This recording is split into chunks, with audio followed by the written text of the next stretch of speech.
Hi guys! Welcome back again to my channel at for today's video nga ay pag-uusapan natin yung mga online lending companies, online lending application na nauutangan nga natin online gamit lang ang cellphone. Ayan, one valid ID na nag-home visit nga. Ayan, pupuntahan ka sa bahay nyo dahil ikaw ay hindi nakapagbayad ng loan sa kanila or inutang mo sa kanila, lalo na kung malakihang amount pa. Kaya panoorin nyo yung video na to hanggang dulo dahil baka meron ka ding nautang dito sa mga i-share ko sa inyo na OLA. At kung meron man akong hindi pa mabanggit dito ay paki-comment nyo na lang din dyan sa may comment section para maging aware na nga lang din yung iba. If ever nga na hindi sila makapagbayad agad dun sa may mga OLA na yan. Ayan, comment nyo na dyan kung anong online lending app yan na na-home visit na kayo. So ayan, simulan na natin.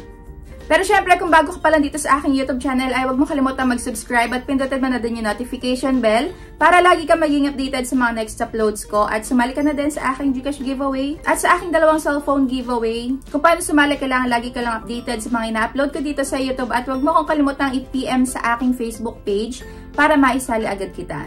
Unang-una na nga dito ay ang OLP. Ayan, nasubukan nyo na bang mag-loan dito sa may Online Loans Pilipinas or OLP nga? So dito, pagka sa unang loan mo ay legit 0% interest pero yun ay good for 7 days lang. Kailangan mabayaran mo on or before 7 days yung uutangin mo dito. Pero pagka dito, na-late ka nga ng pagbabayad mo, lalo na kung ikaw ay repeat borrower na, dito ay maaari ka talagang bisitahin dyan sa may bahay nyo. Kagaya nung isa kong kakilala. So yun, nakapag-loan na siya dito. Yun nga lang, wala siya doon sa may bahay nung napuntahan siya. Magulang lang niya yung naabutan doon. So, from Online Loans Pilipinas daw siya. At nasa months na ngayon na hindi siya nakakapagbayad. Kaya yung napuntahan siya talaga doon sa may bahay nila. So, yung address nito is outside Manila na. Pero na-home visit pa din nila. Kaya yun, legit na nag-home visit itong si OLP. Pero dahil matagal na nga itong due date niya, na hindi siya nakapagbayad, ay inofera naman siya nitong OLP ng discount. Ewan ko lang kung ganun pa din yung ginagawa nila sa lahat ng mga nasisingil nila or na-home visit nila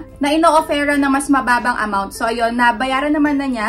Maliit lang yung tubo na ipinatong doon sa may loan niya. Kaya ayun, nakapagbayad na siya agad. At nung inopen niya yung account niya doon sa may Online Loans Pilipinas is, ayun, na-credit naman yung binayaran niya. Kaya ayun, kung meron kayo ditong loan sa OLP, ay siguraduhin nyo na lang din na makapagbayad kayo dito on or before your due date. Pero ito, okay lang to sa my first time user dahil nga ito ay 0% interest. Pero kung ikaw ay magre-repeat ka na mangutang dito is mas okay na. Wag na nga dito dahil medyo mataas nga din yung interest. Pero syempre, nasa sa inyo pa nga din yun na mga borrowers or mga nangungutang kung talagang makakapagbayad naman kayo doon sa may loan details or sa may due date na ibinigay sa inyo ng OLP, ay wala naman ding problema. Kaso nga lang, lagi nyong basahin yung terms and conditions, yung loan details at yung exact na due date nyo dapat alam nyo bago kayo mag-accept ulit ng panibagong loan dito. Pero kung meron nga naman kayong tala, ayan, bill is mas okay na doon na lang kayo mangutang sa susunod. Dahil ito nga is for first time user lang din na inire-recommend ko kung talagang wala na kayong mautangan.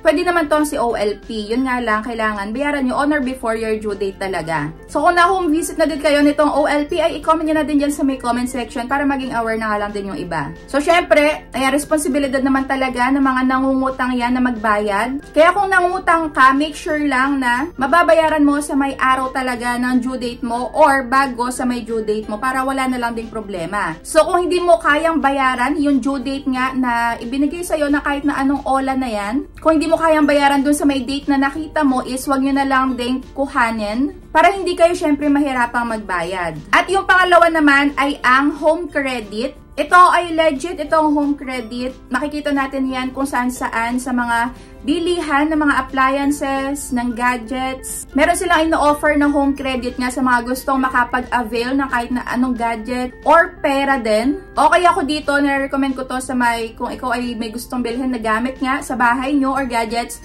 pwedeng-pwede itong si home credit dahil minsan ay may ino-offer sila nga na 0% interest doon sa may installment nga na kukuhanin mo. So ako, personally, nakapag-try na ako dito, naka-order na ako or nakabili na ako sa kanila nakabili na ako ng aircon, ayan, ng ref, ng TV, gamit ang home credit at masaya naman ako at laptop pala at cellphone, nakapag-try na ba ako? Parang hindi pa sa may cellphone. Inire-recommend ko to sa may pagbili nga lang ng gadgets. Pero pag money na, pagka pera na ay, hindi ko to maire-recommend sa inyo dahil medyo mataas nga yung interest nito. Dahil depende nga din sa may amount na uutangan mo sa kanila, lalo na kung malakihan. So dito, legit na nag-home visit din, pero mabait naman yung mga field collectors na to. Kailangan lang kausapin mo sila, sabihin mo kung ano yung dahilan bakit hindi ka nakapag-bayad, nakapaghulog doon sa may iniloan mo sa kanila. Yan, maging honest ka lang. At may bibigay naman sa inyong palugit pagka nag-home visit sa inyo, kung hanggang kailan mo to dapat bayaran. So, dapat makapagbigay ka dun sa may date na yun na sinabi sa inyo ng field collector para maiwasan na nga yung pangalawa pang pag-home visit sa inyo. So, dito, hindi ko talaga nare-recommend sa may pera pagka pera na yung uutangin dito dahil medyo malaki nga yung interest. Pero kung kaya nyo naman bayaran, why not naman? Yan, nasa sa inyo pa din talaga yun ng mga nangungutang. Kung kaya nyo bayaran, sige, push. Pero pagka hindi naman, pag hindi swak sa inyo yung interest, ay huwag nyo na lang itry. Pero pag gadgets talaga, okay ako dito sa may home credit. Next naman ay yung sa may SPay Later. Ayan, nakapag-try na ba kayo dito sa may SPay Later? At ang next naman natin ay ang SPay Later. So makikita to sa may Shopee na application. Ayan, isa pang nire-recommend ko itong SPay Later dahil dito is pwede ka nga makapag-bili na kahit anong gamit dito sa may Shopee gamit yung SPay Later na credit limit na ibinigay sa inyo. So ako medyo mataas na din yung credit limit ko dito sa may SPay Later, nasa 60,000 na yata. At okay na okay ako dito. Yun nga lang, may nakita akong ganitong post online na hindi nga nakapagbayad sa may SPay Later at nagtatanong kung nag-home visit nga. Pero dahil ito nga ay galing na nga sa may SPay Later, ayan, may nag-email sa kanya. Dahil ito ay legit, ayan, maaari talaga kayong ma-home visit. Pero kung ibang ola yan, na galing lang sa may tech, ayan, kesyo text daw yon ng judge, ng police. So doon, wag na lang tayong maniwala dahil pagka totoong demand letter yan, ay hindi yan manggagaling sa may basta na lang na text message. Pero dito dahil nga SPay Later legit to, maaari pa din talaga kayong ma-home visit. Eto naman, nagte-text naman to, tumatawag naman to, may reminder naman to. So sabihin nyo na lang din kung ano yung pinaka-reason nyo, kung ano yung dahilan nyo, bakit hindi kayo agad nakapagbayad. At kung meron naman kayong ipambabayad, sabihin nyo na lang din yung date na kung kailan kayo makakapagbayad. Para meron na lang din kayong usapan nung agent nga na nakausap nyo. Dito sa may SPay Later, legit yan na may tatawag sa inyo. Kaya once na may tumawag, ayan, wag nyong i-cancel yung tawag, sagutin nyo para wala nga ding problema. Dahil pagka ganyang di kayo nakapagbayad agad, ayan, mataas ang chance nyo na ma-frozen talaga yung account nyo dyan, yung credit limit nyo, at hindi na kayo pautangin. Lalo na doon sa may S-loan, pag hindi pa kayo na-offeran.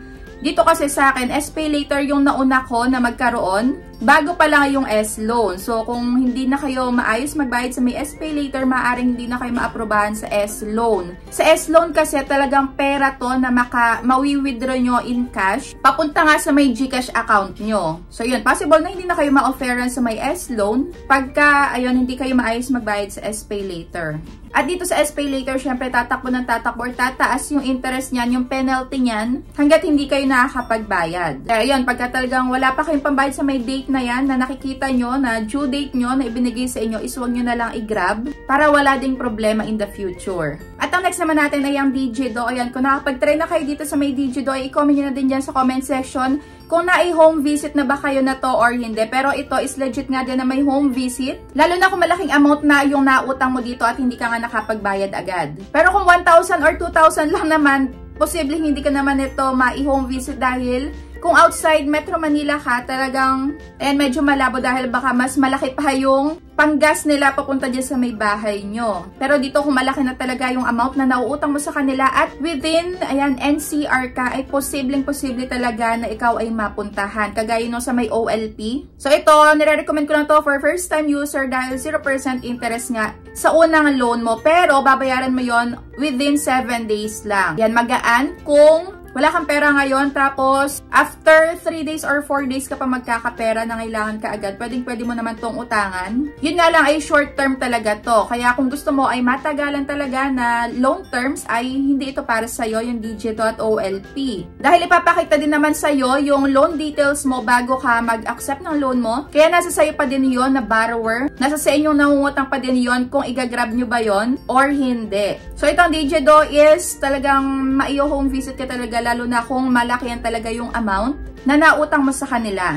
At if ever man nga na may magpunta sa inyo, sa bahay nyo, is tanungin nyo din kung ano yung reference number. Dahil baka pagbayaran ka na nga din nung araw na yon. So, yun, pagka tama, yung binigay nilang reference number at yung nandun sa may app mo or sa may account mo, ayan, legit talaga. Pwede mong bayaran yon. Pero kung hindi naman nagtutugma, pwede mong i-text or tawagan kung sino yung tumatawag sa'yo lagi na naniningil dito sa may Digido. At ang last na nga natin ay yung Acom. So, ito yung mas malamang na magsagawa nga ng home visit kagaya ng home credit. So, yun, depende pa din talaga sa may tagal nung hindi mo pagkakabayad ng utang mo sa kanila at depende sa may amount talaga kung sobrang laki na nung nautang mo dito. So, mapapansin nyo din kasi, ito ay merong physical na branches. Ayan, sa iba't ibang lugar, may iba't ibang branch sila. So, dito sa may lugar namin, meron din ako nakikitang branch ng Acom. Kaya kung email kayo na to, na magsasagawa daw sila ng home visitation, may magpupunta sa inyo na field collector is ayan, legit yan. Sabihin nyo na lang din kung ano yung reason nyo bakit hindi kayo nakapagbayad agad.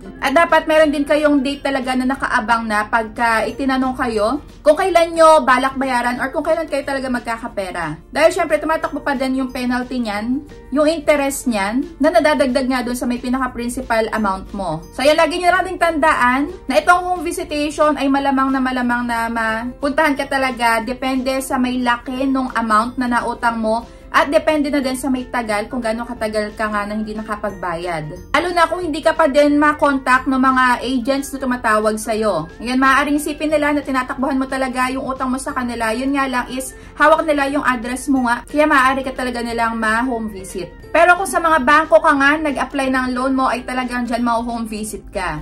Lalo na kung sobrang laki talaga nung amount na nautang mo sa kanila.